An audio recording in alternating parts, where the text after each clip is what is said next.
주님이 명하신 평강 제목을 가지고 하나님의 말씀을 전하겠습니다. 하나님은 평강의 하나님이십니다. 하나님은 우리에게 평강 주시기를 원하십니다. 현대를 일컬어 불안한 시대라고 하지요. 여러분들이 가장 불안케하고 염려하는 것은 무엇입니까? 건강 문제? 경제 문제이십니까? 노후 문제이십니까? 염려를 곧 그것은 열을 올리게 하고 2차적, 3차적으로 계속해서 몸과 마음과 행위에 분열을 일으켜서 문제를 만들게 합니다. 이것은 곧 죄로부터 왔다는 것입니다. 어둠이 세력이 누리는 것은 불안케 하고 염려케 하고 근심케 하는 것, 두려움을 가지게 하는 것입니다. 또한 무섭게 하고 목이 졸리게 하는 것과 같은 것입니다. 사마귀, 사단 마귀 지시는 이러한 것을 노림수를 간파하고 말씀으로 또한 성령으로 기도로 이겨나가시기를 예수 그리스도의 이름으로 축원합니다. 평강의 하나님께서는 이 땅에 아들을 보내심은 세상을 평강을 주려 하심이라는 것입니다. 그 창세기에 보면은 14장 18절에 보면은 아브라함은 고돌라에멜을 비롯한 왕들에서 전쟁에서 이기고 돌아오다가 살렘 왕 멜기세덱을 만나 소득의 11의 1조를 드리는 것을 제사장에게 드리는 것을 볼 수가 있습니다. 그 탐욕을 버려야 되는 것이고 하나님을 영광을 위하여 드려져야 되는 것입니다. 또 하나님 것으로 드려져야 되는 것입니다. 마태복음 23장 23절에 보면 그 11조에 대해서 말씀하시는 것도 볼 수 있죠. 의와 인가시는 버려도다. 하나님 것과 그 하나님을 사랑하는 것과 또한 하나님을 위해서 영광을 위해서 드려져야 된다는 것입니다. 하나님께서는 곧 그리스도의 왕의 직분과 제사장 직분의 법적 근거를 만들어 놓으시기 위해 율법적인 대제사장이 생기기 이전에 이미 창세전에 멜기세덱을 통하여서 등장시키는 것을 볼 수가 있지요. 그러므로 우리가 섬기는 예수는 그리스도예요. 예수는 우리 왕이시고 또한 우리 대제사장이십니다. 예수님이 이 같은 신분을 멜기세덱과 같이 영원히 변함이 없으시다는 것입니다.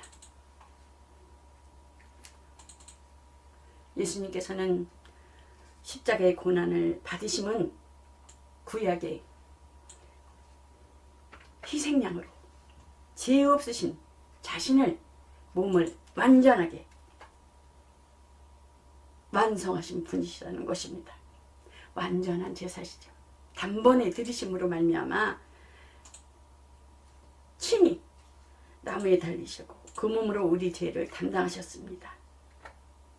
그러므로 우리는 죄에 대하여 죽고 의에 대하여 살게 하려 하셨습니다. 또한 그것을 믿는 자들에게는 예수님께서 십자가에 돌아가시고 그 공로로 말미암아 우리는 죄에 대해서 죽었습니다. 그러므로 믿음으로 말미암아 의롭다함을 여기게 되는 것입니다. 인류와 하나님과의 맡김담을 예수 그리스도로 통하여 허무셨습니다. 휘장을 당신의 육체를 통해서. 곧 예수는 우리 평화요, 하나님과 우리 사이에 평화를 만드셨기 때문에 그가 곧 우리 평화가 되신다는 것입니다. 유대인과 헬라인이 또한 하나가 되고, 또한 노예와 자유의 휘장에서 찢어지고, 예수님께서 또한 우리가 어렸을 때 보면 남자 여자 이렇게 따로따로 앉잖아요. 예배 드릴 때 보면은 가운데 이렇게 칸을 쳐놓고, 또한 그것도 하나가 되어서 이제는 어떻습니까? 다 하나님 앞에 나와서 한자리에서 예배를 드리는 것을 볼 수가 있죠. 그러므로 예수를 믿는 자에게 평강을 주려 하심이라는 것입니다. 안식 후 첫날에 어떻습니까?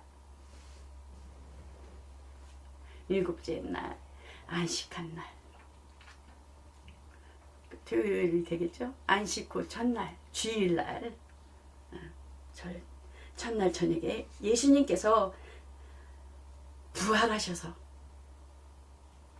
제자들이 이게 나타나는 것을 볼 수가 있어요. 제자들은 두려워 떨면서 문들을 꼭꼭 잠그고, 그때 그 환경은 어떠했었냐면은 출교를 당하는, 예수를 시인하는 자들마다 출교를 당하는, 그리하여 살기 어린 눈초리로 그들을 뒤쫓고 있었다는 것입니다. 율법으로도 보호받을 수도 없고, 그리하여 두려워 떨고 있을 때 예수님께서 오사 가운데 서서 가라사대 너에게 평강이 있을지어다. 곧 예수님께서는 시간과 공간과 그런 것을 초월하여서 제자들 앞에, 두려워 떨고 있는 제자들 앞에 서서 말씀하시는 것을 볼 수가 있죠. 평강을 선포하며 나타나셨습니다. 예수님은 몸에 상처야 그대로 지니신 육신이셨다라는 것입니다. 염려와 불안과 걱정, 제자들에게 평안과 그 예수님이 나타나신 것을 보고 용기를 주었을 것입니다. 어떻습니까? 염려와 걱정과 불안은 우리가 우리 일을 할 때는 염려와 불안과 걱정이 있습니다. 그것을 통해서 또한 염려와 불안과 걱정을 통해서 그 문제가 일으키는 것을 볼 수가 있고요. 그러나 하나님 일에 집중하면은 평강이 찾아온다는 것입니다. 모든 상황과 문제를 하나님 앞에 내려놓고 하나님의 그 평강 안에 거하기를 축원합니다. 천만인이 나를 에워쌀지라도 나는 두려워 아니하리니, 그러한 것은 곧 하나님의 평강이 그 마음과 생각을 지키는 자만이 할 수 있다라는 것입니다. 염려와 걱정은, 불안은 곧 속에는 그 원수에 의해서 우리 생각과 마음을 붙잡는다는 것입니다. 거기에 속지 마시기를 바랍니다. 하나님께로서 나온 진리는 평강의 복음이니 사무엘상 25장 6절에 보면 어떻습니까? 선지자 사무엘이 죽고 다윗은 망명자를 옮겨버린 광야로 떠났습니다. 생활은 공고하고 궁핍한 생활이 연속이었으며 유혹과 불안에 쌓였었고, 망명 생활에 대한 그 초조하고 불안한 나날을 다윗은 보내는 것을 볼 수가 있습니다.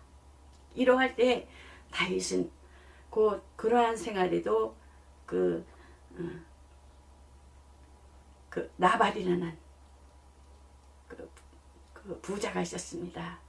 그곳에 근방에. 그러한 중에도 부하들과 그 다윗은 나발의 그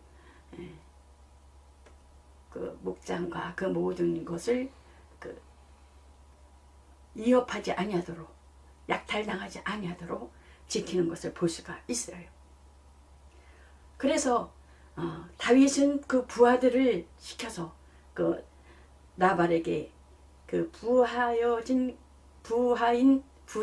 그 나발을 보내면서 지금까지 그 나발을 그 모든 소유를 평강으로 얻게 하게 한 것은 그 보호하였었고, 그 나발의 목자자들과 그 다윗의 부하들을 통해서 그 교류를 통해서 같이 함으로 나발의 모든 그 소유를 지키고 보호하여 주므로 부유한 그 소유를 누렸다는 것입니다. 그래서 다윗은 그 부하들을 보내서 정중하게 배고픔과 또 어려운 상황을 도움을 요청하라고 부하들을 보내는 것을 볼 수가 있어요. 그래서 그 부하들에게 이르기를 너는 평강하라. 그 나발에게 구하라. 너는 평강하라. 내 집도 평강하라. 내 소유의 모든 것도 평강하라. 가서 아뢰라. 하면서 시키는 것을 볼 수가 있어요. 그래서 다윗이 소년들이 가서 다윗의 이름으로 모든 말을 구하는 것을 볼 수가 있어요. 그 나발이 그 다윗이 사환들에게 그 부하들에게 대답하여 가로되 다윗은 누구며 이새의 아들은 누구뇨? 근일에 각기 주인에게서 억지로 떠나는 종이 많도다. 내가 어찌 내 떡과 물과 내 양털 깎는 자를 위하여 잡은 고기를 가져 어디로서인지 알지도 못하는 자들에게 주겠느냐 한지라. 나발이 이렇게 대답하는 것을 볼 수가 있어요. 그런즉 이제 당신은 어떻게 할 것을 알아 생각할지니라. 이는 다윗이 우리 주인과 주인의 온 집을 해하기를 결정하였음이니라. 그 소리를 듣고 부하들이 다윗에게 아뢰는 것을 볼 수가 있어요. 주인은 불량한 사람이라 더불어 말할 수 없나이다.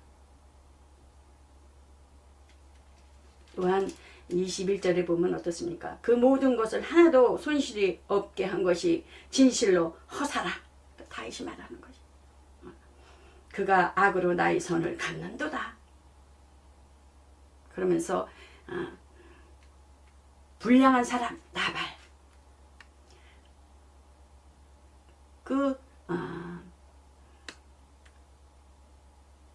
나발의 아내가 나발을 개치 마옵소서. 그 이름이 그에게 적당하니 그 이름이 나발이라. 그는 미련한 자니이다. 여정원 내 주위 보내신 소년들을 보지 못하였나이다. 이렇게 그 나발의 아내 아비아일인가요? 그렇게 말하는 것을 볼 수가 있어요. 내 주께서 여호와의 싸움을 싸우시며 내 주 일생에 내 주에게 악한 일을 찾을 수 없음이니이다. 사람이 일어나서 내 주를 쫓아 내 주의 생명을 찾을지라도 내 주의 생명은 내 주의 하나님 여호와와 함께 생명 싸개 속에 쌓였을 것이요 내 주의 원수들이 생명은 물매로 던지듯 여호와께서 그것을 던지시리이다. 이렇게 사무엘상 25절에 쭉 보면은 다윗이 아비가일에게 이르되 오늘날 너를 보내어 나를 영접하게 하신 이스라엘의 하나님 여호와를 찬송하리로다. 또 내 지혜를 칭찬할지며 또 내게 복이 있을지로다. 오늘날 내가 피를 흘린 것과 친히 보호하는 것을 내가 막았느니라. 그러니까 아비가일을 통해서 막는 것을 볼 수가 있어요. 그러므로 이 복음이 사람의 영혼을 구원하고 병든 몸을 구원하는 능력이 된다라는 것입니다. 그 잠시 이렇게 말씀을 멈춘 것을 볼 수 있는데요. 그 나발을 통해서 다윗이 나발의 다윗이 그 모든 소유를 지키고 보호한 것에도 불구하고 이렇게 배은망덕하는 것을 볼 수가 있어요. 평안하라 평안하라 했는데 그것에 대해서 전혀 무관하는 것을 볼 수 있으며, 또 아비가일은 또 지혜롭게 그 나발의 아내는 지혜롭게 그 다윗 앞에 나타나서 그 모든 다윗은 그 아비가일과 그 모든 것을 지키심으로 인하여 아비가일이 다윗의 아내가 되고, 나발은 하나님께서 치심으로 죽는 것을 볼 수가 있어요. 보면은 하나님이 이 복음이 사람의 영혼을 구원하고 병든 몸을 구원하는 능력이 된다는 것입니다. 제자들을 하나님께서 전도하러 보내실 때도 어느 집에 들어가든지 먼저 말하되 이 집이 평안할지어다 하라는 것입니다.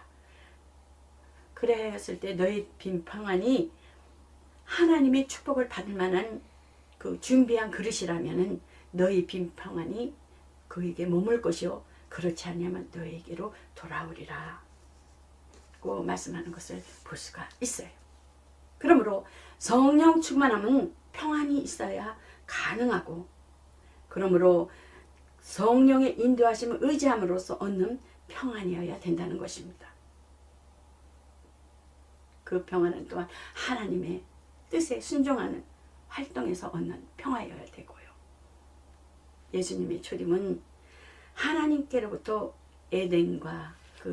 에덴으로 시작하여 모든 인류를 구원하시기 위해서 하나님께서 그 사명을 받으셨으며, 또한 승천을 앞두고 그 사명을 제자들에게 위임하는 것을 볼 수가 있어요.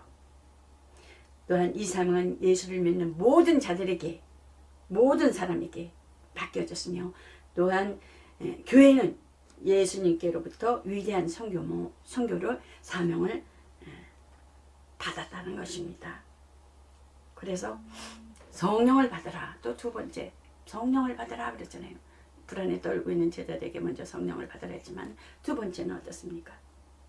너희가 사명을 감당하려면 성령을 받아야 할 것이다 라는 뜻이라는 것입니다.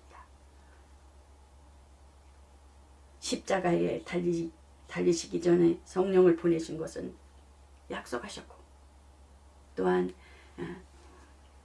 성령을 약속하시면 유익하게 하려 함이라.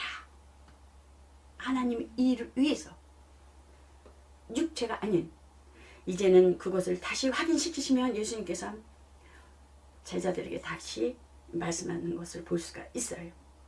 그것이 곧 어떻습니까? 사도행전의 오순절에 일어나는 그 성령 강림하시는 것을 볼 수가 있죠. 하나님의 생명의 역사도 평안이 있어야 가능하며, 열왕기 하에 보면 어떻습니까? 엘리사가 그 수냄 여인에 대해서 말씀하는 것을 볼 수가 있죠. 수냄 여인은 어떻습니까? 엘리사가 항상 지나갈 때마다 지나가는 길에 그곳에서 머물고 또 음식을 먹고 쉬기도 하는 것입니다. 그래서 수냄 여인은 하나님의 종을 귀하게 받드는 자였고, 또한 엘리사의 종을 알아보는 신앙이었다라는 것입니다. 또한 엘리사를 강권에서 대접하는 신앙인이었고, 또한 부부가 일치하여서 엘리사를 위해서 방을 아주 마련하고 준비해서 실제 편안히 쉴 수 있게, 또한 묵상하면서 기도하며 할 수 있게 그러한 것을 이렇게 마련하는 것을 볼 수가 있어요. 그러한 모습을 보고 엘리사는 어떻습니까? 내가 무엇을 원하느냐? 그러니까 자식이 없는 것을 아시고, 둘이 되면 너희가 아들을 안으리라. 아들을 주셨습니다. 아들을 주셨는데 보면 아들이 이제 보면은 아장아장 걸어갔을 때 아버지가 일하는데 옆에 와서 내 머리야 내 머리야 그러는 거예요. 그러니까 그 아버지가 그 일하는 식도를 시켜서 어미에게로 데려다 주라.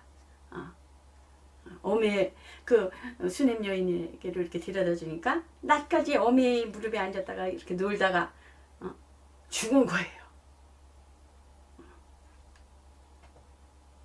그래서 이 수냄 여인은 아들을 하나님의 그 엘리사에 있는 방에다 침상에 두고 문을 닫고 나서 그 남편에게 달려가서 말과 그걸 달라고 내가 쓸 데 있다 보니까 안식일도 얼마 안 있는데 어딜 가냐고 야단치니까 하여튼 달라고 평안이인이다 그러는 거예요. 이렇게 시켰어요. 아들이 죽었는데 여러분은 이렇게 할 수 있어요? 평안이다 급한데. 저도 이제 우리 아들이 이제 5살 땐가 6살 땐가 밥을 먹고 이제 이렇게 곧잘 노는데 애가요 눈이 이렇게 돌아가는 거예요. 숨이 딱 멈춘 거예요. 그래가지고 애를 들쳐업고 하나님 용서해 주세요, 용서해 주세요, 용서해 주세요. 애를 들쳐업고 층게 이렇게 내려가는데 내려가는 순간 애가 끄개더라고요. 그때 엄마 그러더라고요. 근데 이 수냄 여인은 어떻습니까? 아들은 죽었는데 침상에 문을 닫고 이렇게 나왔는데 남편한테도 와서 평안하다, 평안이다, 빨리 말을 내놓으시오, 나갈 데 있습니다 급하게 이렇게 하는 거예요. 또 그 갈멜산에 거기 갔는데도 어떻습니까? 사환 그 엘리사 그 사환 게하시가 있는데도 평안하냐, 평안하냐 이렇게 3번 묻는데도 평안이다 그러는데요. 이게 쉽겠어요 여러분들은요? 평안이다. 달려가서 그 엘리사의 무릎에 엎드려서 어땠습니까? 자기 아들에 대한 것에 대해서 다 말하는 것을 볼 수가 있어요. 왜? 하나님 나에게 주시더니 지금 그 상황 이렇다라고 죽었다라고 하니까 그 엘리사와 함께 같이 가서 그 아들을 살리는 것을 볼 수가 있어요.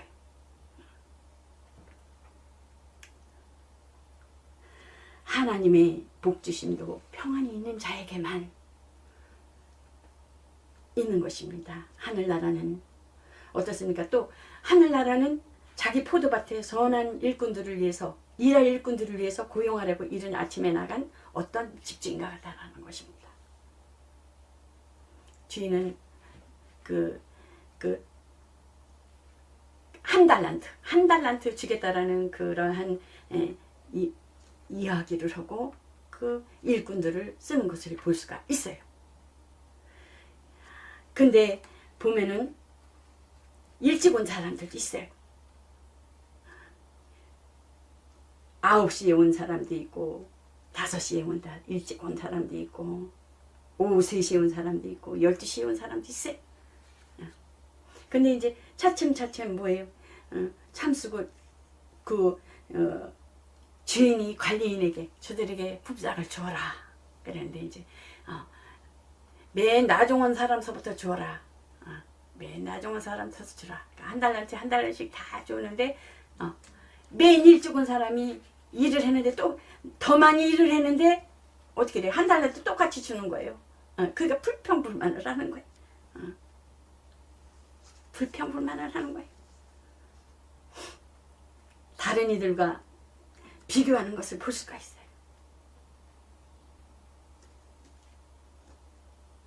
하나님께서는 보면은 의로움과 공평으로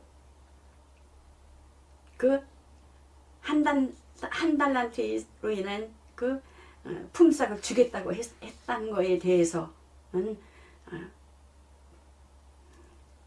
일하지 않는 자에게는 얼마 준다고 약속하지 않았다는 것입니다. 그래서 하나님이 인간이 얼마나 많은 일을 했느냐에 의하가 아니라 명하신 바를 어떻게 믿고 따랐느냐 하나님의 주신 선물, 하나님의 주신 은총을 품삯이 아니라는 것입니다. 어떻게 의롭게 공평하게 일을 했느냐에 따라는 것입니다. 그래서 13절에 보면 친구여 함께 일한 동역자의 뜻이 강하다는 것입니다. 말하는 것을 13절에 보면은 다른 사람들과 비교할 것이 아니라 많은 일꾼들 중 나를 충성되이 여겨서 직분을 맡겨주신 것에 대해 감사하는 것이 부른 자가 취해야 할 마땅한 태도라는 것입니다. 그러니까 비교하지 말라는 것입니다. 시기하지 말라는 것입니다. 내 것을 가지고 내가 하고 싶은 일을 하는 것이 잘못된 일이냐? 네가 나에 대하여 악한 눈으로 보느냐? 주인은 이런다는 것입니다. 시기와 질투가 가득 찬 마음으로 상대방을 바라보는 것을 질타하는 것을 볼 수가 있죠. 주인은 자신이 하고 싶은 대로 하신다는 것입니다. 하나님은 속박되지 않고 원하신 대로 할 절대적인 권위와 권세를 가지신 분이시라는 것입니다. 주 예수 그리스도는 이 땅에 오셔서 고난 받으심은 우리 죄로 인하여 받으심이니 주 예수는 우리 구주시라는 것입니다. 예수의 공로로 우리는 의지한 자는 평강을 명하심을 받은 자이니 생명의 성령이 역사하신다는 것입니다.